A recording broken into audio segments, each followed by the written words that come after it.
आज के नाट्य तरंग कार्यक्रम के तहत सुनवा रहे हैं नाटक मेघदूत। ये महाकवि कालिदास रचित संस्कृत नाटक का हिंदी रूपांतर है। अनुवाद किया है डॉक्टर रश्मि त्रिपाठी ने। निर्देशक हैं स्वतंत्र कुमार ओझा। तो आइए सुनते हैं नाटक मेघदूत।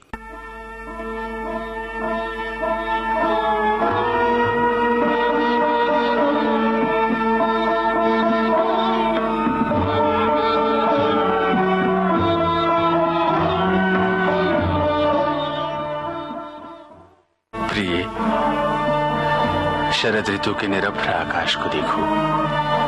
चंद्रमा की शीतल किरणें अब आबाद धरती की ओर आ रही हैं। कितना सुंदर, कितना मादक वातावरण है। हाँ प्रिय, शरद ऋतु ने नवीन चंद्र विजय पर पुष्प बिखेर दिए हैं। और इधर देखो, ये तुम्हारा पालित मयूर अपनी वास यष्टि पर बैठा तुम्हारी ओर देख रहा है। जानती हो क्यों? तुम्हारी शिंजा ध्वनि युक्त तालों की प्रतीक्षा कर रहा है, नृत्य करने के लिए उत्सुक है। और ये देखो, तुम्हारी सारिका किस तरह मान किए हुए बैठी है। चलो प्रिय, ये अशोक और बकुल तुम्हारे मुख मध्य तथा बाएं चरण के स्पर्श की कामना रखते हैं। ये रक्तवर्ण और केशर की आभा वाले पुष्पों के भार से कितने झुक गए हैं। प्रिय, प्रकृति में सब और अनुराग का वातावरण है। शीतल मंद वायु का स्पर्श पारिजात को दुलरा रहा है। कैसा नटखट है ये नन्हा पारिजात। तुमने इसे पुत्र की भांति पाला है ना? चलो प्रिय, वापी के पास चलें। हाँ। अरे, आज तो इसका जल दिखाई ही नहीं दे रहा। खिले स्वर्ण कमलों से कितनी भर गई है। हाँ। चारों ओर से मरकतमणि के सोपानों से घिरी ये वापी बीच में स्वर्णमयी सी कितनी मनोहर है। अभी हमारा परिणय हुए कुछ मास ही व्यतीत हुए हैं। इन सभी की शोभा तुमसे सनात होकर कई गुनी बढ़ गई है। तुम साथ हो तो ये सब सुखद प्रतीत होते हैं, अन्यथा सब व्यर्थ है। तुम्हारा थोड़ा सा कोप मुझे कितना विचलित कर देता है।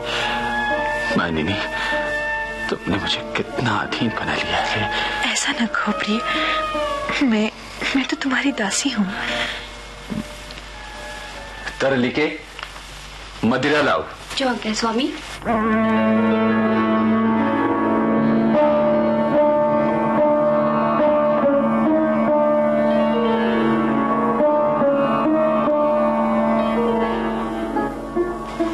ये लो प्रिय, यद्यपि विभ्रम में दक्ष तुम्हारे नेत्रों को मदिरा की आवश्यकता नहीं है, ये तो मदिरा से भी अधिक मादक है। व्यर्थ की प्रशंसा करना तो तुम्हारा स्वभाव है। नहीं प्रिय, ऐसा नहीं है। कामदेव ने यहाँ पुष्प धनुष धारण करना छोड़ दिया है। धनुष का काम तो वो तुम्हारी भ्रू भंगिमाओं से लेता है। अच्छा, बस रहने भी दो। तो मैं मौन हो जाता हूँ। तुम्हारे कोप से भय लगता है मुझको। कितनी कठोर हो तुम। स्वप्न में देखी गई मेरी भूलों को भी तो क्षमा नहीं कर सकती। हाँ प्रिय, मैं उस दिन कितना रोई थी। कैसा दुस्वप्न था वो। जानते हो, मैंने तुम्हें अन्य स्त्री के साथ देख लिया था। और उस स्वप्न का कितना बड़ा दंड तुमने मुझे दिया। मानिनी, तुम बहुत निर्दयी हो। अच्छा छोड़ो, उस स्वप्न का स्मरण मत कराओ। अपनी सखियों को बुलाओ, कुछ गीत वाद्य का कार्यक्रम हो। अच्छा। अरे मल्लिका, चपला सब कहाँ हो? ये आई सखी, हमारे यहाँ इस समय तुम्हें कैसे आई? बहुत नटखट हो तुम दोनों। तुम्हारे बिना मेरा एक दिन भी तो नहीं बीत सकता। जब ये धनराज के यहाँ चले जाते हैं, एक एक पल बीतना कठिन हो जाता है। तब तुम ही तो मेरा मन बहलाती हो। चपला, आज तुमको एक गीत गाना होगा। नहीं सखी, आज तो तुम ही गाओ। प्रिय, तुम्हें अपनी सखी के आग्रह को ठुकराना नहीं चाहिए। गाओ ना। तरलिका, वीणा लाओ। जो आज्ञा स्वामी।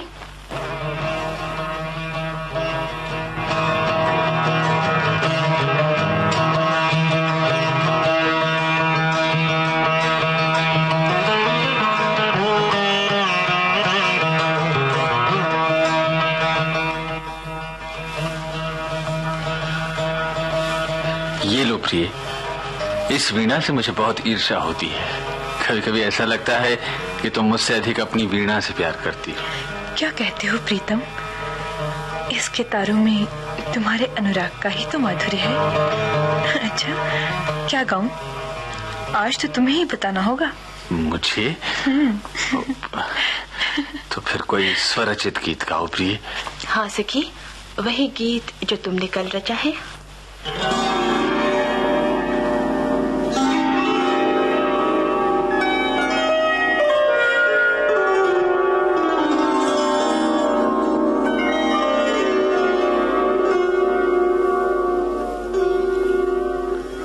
सखी मेरी वीणा के तार, सखी मेरी वीणा के तार, इनके मधुर मधुर गुंजन में, इनके मधुर मधुर गुंजन में प्रियतम की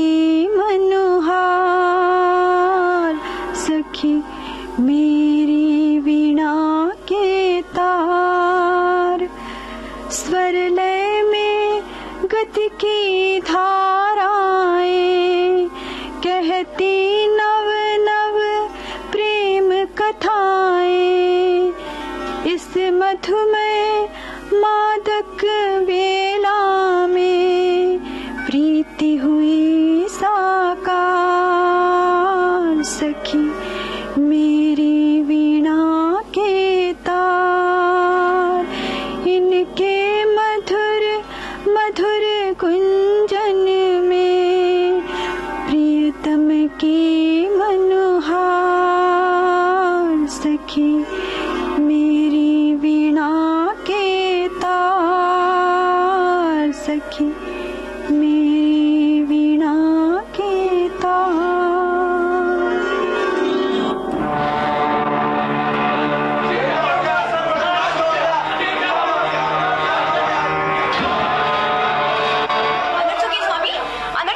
क्या हुआ तरली के? स्वामी, धनराज कुबेर ने क्रोध में आपको शाप दे दिया। हाँ स्वामी, 1 वर्ष का निर्वासन। निर्वासन? प्रिय, प्रिय, इतनी अधीर मत हो प्रिय, मुझे साहस दो। चपला मदनिका, तुम प्रिया की मूर्छा दूर करने के उपाय करो। मैं धनराज के पास जाता हूँ। कश्चित् कांता विरह गुरुणा स्वाधिकारात् प्रमत्तः शापेनास्तं गमितुमहीमा। धनपति कुबेर ने कर्तव्य परांगमुखता के अपराध में अपने अनुचर यक्ष को 1 वर्ष के लिए निर्वासित कर दिया। यक्ष ने विंध्य पर्वत मेखला के रामगिरी को अपना निवास बनाया।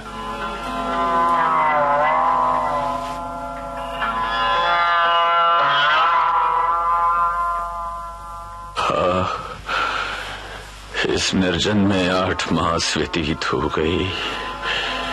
अपनी प्यारी अलका नगरी से दूर 8 मास। मेरी प्रिया न जाने किस स्थिति में होगी। इतने दिनों से उसकी एक झलक भी न देख सका। प्रियंगुलता में उसके अंगों की आभा, चकित हरिणी की चितवन में दृष्टिपात, चंद्र में आनंद की छवि, मयूर पंखों में कुंतलों की शोभा और क्षीण सरिताओं की तरंगों में उसके भ्रूविलास को देखने का प्रयास करता हूँ, किंतु इनमें वो बात कहाँ। हिमालय की ओर से आने वाला पवन थोड़ी देर के लिए मुझे कुछ संतोष दे पाता है, क्योंकि वो मेरी प्रिया के सुंदर अंगों को छू कर आता है।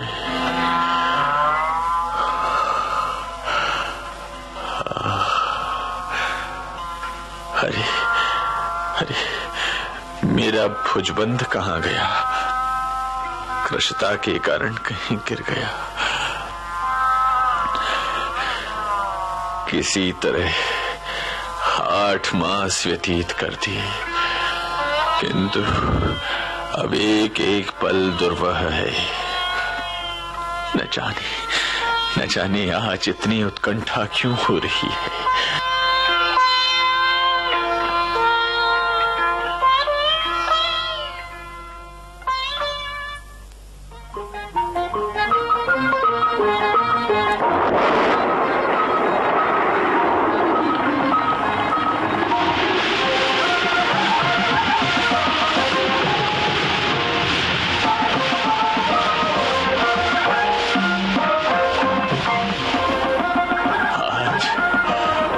आषाढ़ का प्रथम दिन है, पावस ऋतु आ गई है।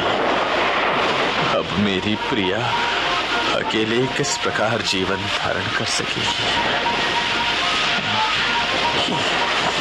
ये क्या?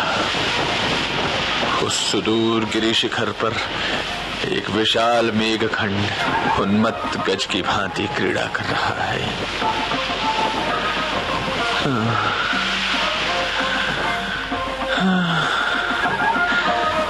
इसी मेघ को देखकर प्रवासी अपने घर की ओर लौट पड़ते हैं। मैं कितना विवश हूँ, कितना विवश हूँ। मेघों को देखकर संयोगी जनों की चित्तवृत्ति कुछ की कुछ हो जाती है। मैं तो अपनी प्रिया से इतनी दूर हूँ। ये मेघ कहाँ नहीं जाते, इनकी गति सर्वत्र है। हाँ, क्यों न इन्हीं से प्रिया को संदेश भेजूं। हाँ हाँ।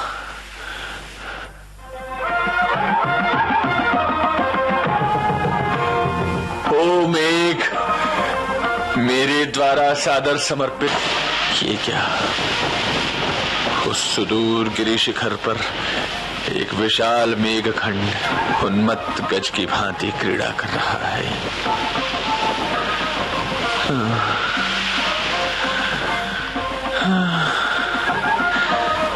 इसी मेघ को देखकर प्रवासी अपने घर की ओर लौट पड़ते हैं। मैं कितना विवश हूँ, कितना विवश हूँ। मेघों को देखकर संयोगी जनों की चित्तवृत्ति कुछ की कुछ हो जाती है। मैं तो अपनी प्रिया से इतनी दूर हूँ। ये मेघ कहाँ नहीं जाते, इनकी गति सर्वत्र है। हाँ, क्यों न इन्हीं से प्रिया को संदेश भेजूं। हाँ हाँ।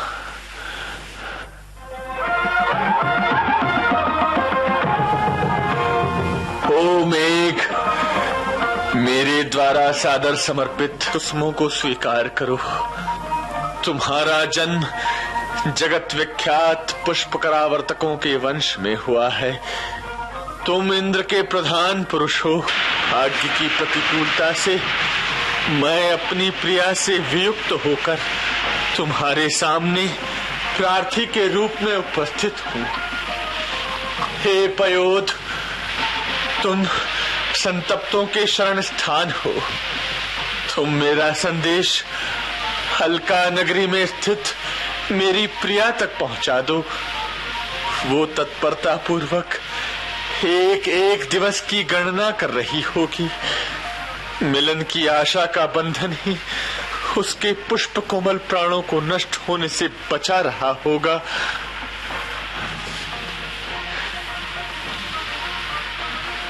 सखे अब विलंब मत करो।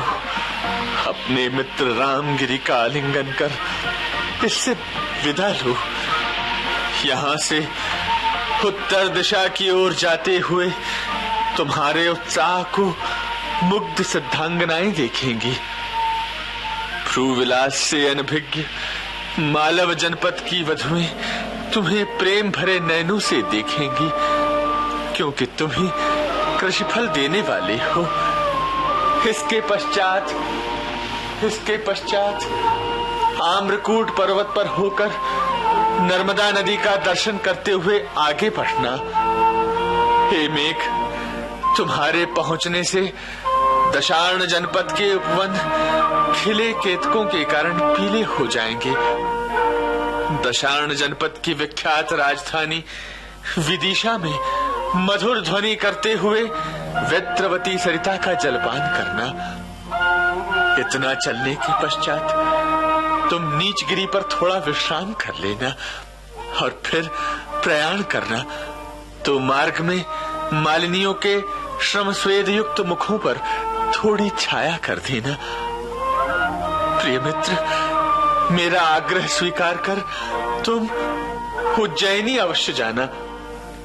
यद्यपि उत्तर का मार्ग छोड़ देने से तुम्हारा मार्ग वक्र हो जाएगा, किंतु विद्युत दर्शन से चकित उज्जैनी की कामनियों के नेत्रों को यदि तुमने न देखा तो तुम्हारा जीवन व्यर्थ हो जाएगा। उज्जैनी प्रांत में एक अवंती नगरी है, जहाँ के निवासी वृद्ध उदयन और वासव दत्ता की प्रेम कथा कहने में निपुण हैं। उस नगरी की दिव्यता तुम्हें अवश्य देखनी चाहिए। क्षिप्रा नदी पर सारसों और हंसों का मधुर कूजन हो रहा होगा।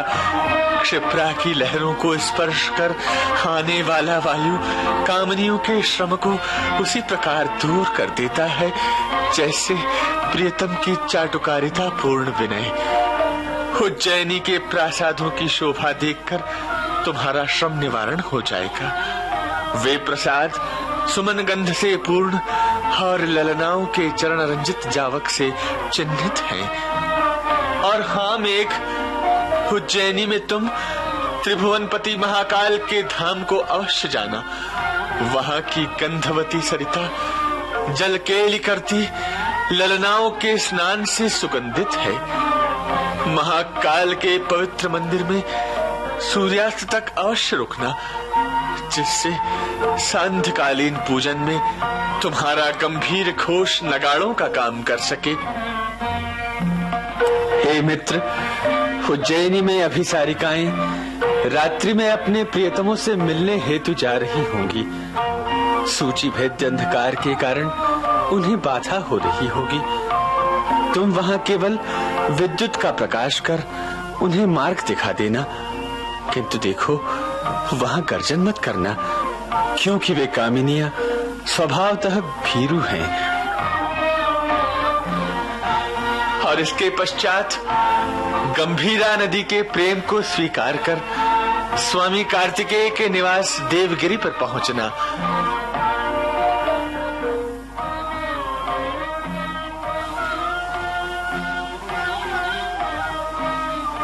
वहां से चलकर चर्मणवती नदी का जल ग्रहण करना। चर्मणवती नदी को पार कर तुम दशपुर पहुंचोगे, जहां भ्रूविलास दक्षा कामिनियां तुम्हें देखेंगी। दशपुर से चलकर तुम्हें कुरुक्षेत्र पहुंचना है, जहां कौरवों पांडवों का महायुद्ध हुआ था। हिमालय से निकलकर कनखल के समीप प्रवाहित होने वाली पुण्यतोया जाह्नवी के दर्शन करना। हिमालय के अन्य सुरम्य स्थानों का अवलोकन करते हुए तुम्हें क्रौंच रंध्र में प्रवेश करना होगा।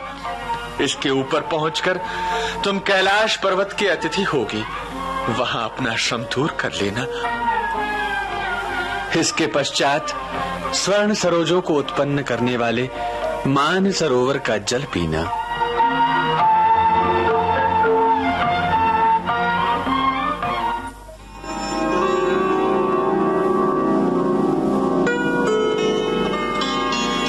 हिमालय की गोद में मेरी अलका नगरी बसी हुई है। अलका की अट्टालिकाएं तुम्हारी भांति ऊंची ऊंची हैं। वहां सभी ऋतुओं में पुष्प खिलते हैं। आनंद से उत्पन्न अश्रुओं के अतिरिक्त वहां दूसरे अश्रु नहीं हैं। संयोग से दूर होने वाला केवल कामदेव का ही ताप है, दूसरा ताप नहीं। प्रणय कोप के अतिरिक्त अन्य कोप नहीं, और युवावस्था के अतिरिक्त अन्य कोई अवस्था नहीं है। वहां अकेला कल्प वृक्ष कामनियों के प्रसाधन के समस्त साधनों को पूर्ण करता है। हे मेघ, अलका नगरी में धनपति कुबेर के प्रासाद से उत्तर दिशा की ओर मेरा भवन है, जिसका सुरचाप सदृश तोरण दूर से ही दिखाई देता है। मेरे भवन में तुम मेरी प्रिया को देखोगी। वो सृष्टि में विधाता की एक अद्वितीय रचना है, अद्वितीय रचना है।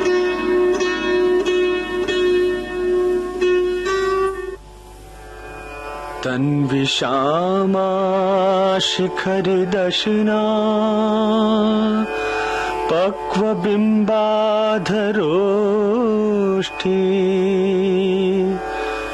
मध्ये क्षमा चकित हरिणी प्रेक्षणा निम्न धैर्य धारण कर सकी, अधीर मत हो। कैसे धीरज रखो सखी, 8 मास किस तरह बिताए हैं मैं जानती हूँ। वियोग का एक पल भी मेरे लिए दुभर था, और ये 8 मास कैसे बीत गए। मेरा हृदय कितना कठोर है। सखी, तुम्हारी क्या दशा हो गई है। तुम्हारे अंजन रहित नेत्रों गुरु की अलके घेरे हुए हैं। लाओ, तुम्हारी वेणी गूंथूं। नहीं चपला, संयोग के समय प्रियतम ने ही इस वेणी को गूंथा था। शाप की अवधि समाप्त होने पर वे ही इसे खोलेंगे। क्या करूं सखी, अपने ताप को किससे कहूं।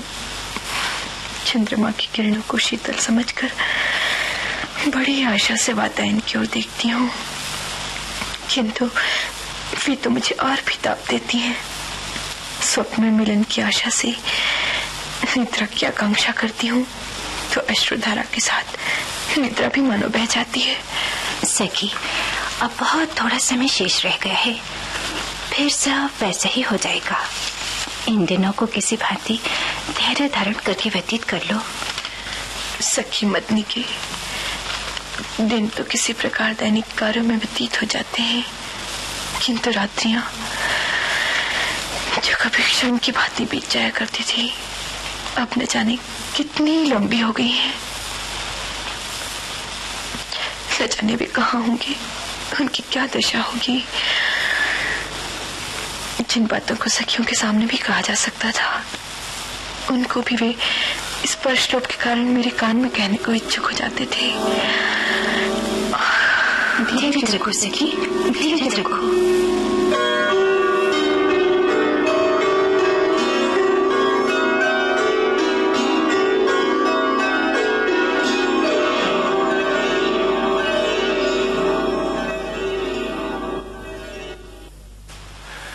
प्रिय मित्र, अलका नगरी पहुंचकर तुम नगर का सौंदर्य देखने में अधिक समय व्यतीत न करना। वहां मेरी प्रियतमा चक्रवाकी की भांति शोकाकुल होगी। मेरे विरह में रुदन करते करते उसके नेत्र सूज गए होंगे। उष्ण श्वासों से उसके अधरों की आभा मंद हो गई होगी।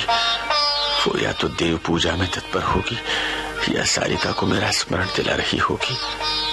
वो मलिन वस्त्र धारण किए होगी, मेरे द्वारा रचित पदों को गाने का प्रयत्न करती होगी, तो अश्रुओं के प्रवाह से वीणा के तार भीग जाते होंगे। दुर्बलता के कारण उसके आभूषण गिर गए होंगे। उसकी दशा देखकर तुम्हारे अश्रु उमड़ पड़ेंगे, क्योंकि आर्द्र हृदय व्यक्तियों की वृत्ति करुणामयी होती है। यदि मेरी विरहिणी प्रिया उस समय सो रही हो तो एक याम तक मौन रहना, ऐसा न हो उसे स्वप्न में प्राप्त संयोग सुख तुम्हारे घोष से खंडित हो जाए। तुम्हारा गंभीर घोष सुनकर यदि वो चकित होकर तुम्हें देखने लगे तो तुम मृदु गर्जन करते हुए बोलना। तुम मेरे मित्र के रूप में अपना परिचय उसे देना। सबसे पहले मेरी कुशलता का संदेश सुनाना और फिर कहना, तुम्हारी भांति ही तुम्हारा प्रियतम भी विरह से व्याकुल और उत्कंठित है। शैल शिलाओं पर धातु राग से प्रणय को पिता तुम्हारा चित्र बनाकर जब वो तुम्हारे चरणों में गिरने की इच्छा करता है तो अश्रुभार से दृष्टि अवरुद्ध हो जाती है। क्रूर भाग किस प्रकार भी मिलन नहीं होने देता। कभी स्वप्न में तुमसे मिलने को समुत्सुक भुजाएं फैलाए हुए उसकी दयनीय दशा देखकर वन देवियां तरु किसलयों में ओस की बूंदें बरसाकर रो देती हैं। अब शाप का दीर्घ समय समाप्त हो चुका है। शेष 4 मासों को आंखें मूंद कर किसी तरह बिता लो। जिस दिन भगवान विष्णु शेष शैया त्याग कर उठेंगे उसी दिन उसके शाप और तुम्हारे विरह ताप का अंत हो जाएगा। हे जलद, तुम मेरी कातर अवस्था को देखकर कृपा करके मेरा कार्य कर दो। पावस ऋतु में अनुपम शोभा धारण कर तुम विचरण करो। प्रिय मित्र, ये मेरा आशीष है कि तुम्हारी प्रिया विद्युत से कभी तुम्हारा वियोग न हो, कभी न हो, कभी न हो।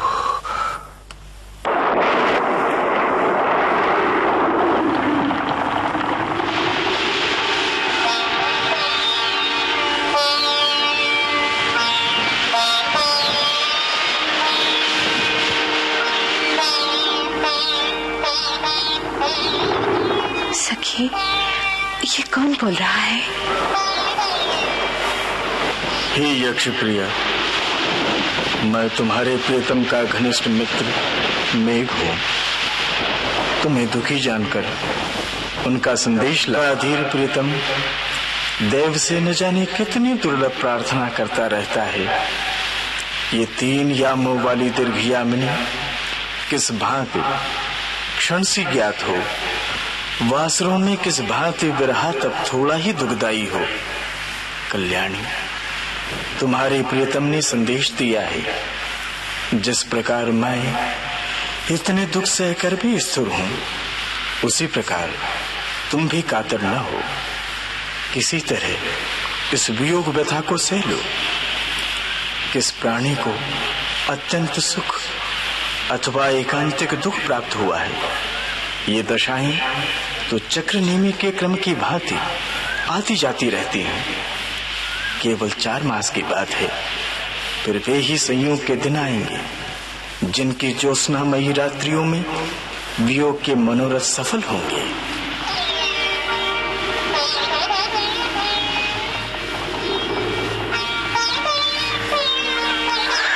चपला, मेरे प्रीतम का मन मुझ में ही लय हो गया है, इसलिए मुझे उनकी वियोग व्यथा ज्ञात है। सखी, आप तो धीरज रखो। वियोग के दिनों में प्रीतम का संदेश प्रिय मिलन से कम सुखद नहीं होता। हाँ सखी, वे कुशल से हैं। ये समाचार मेरे प्राणों को विनाश से बचाने के लिए पर्याप्त है।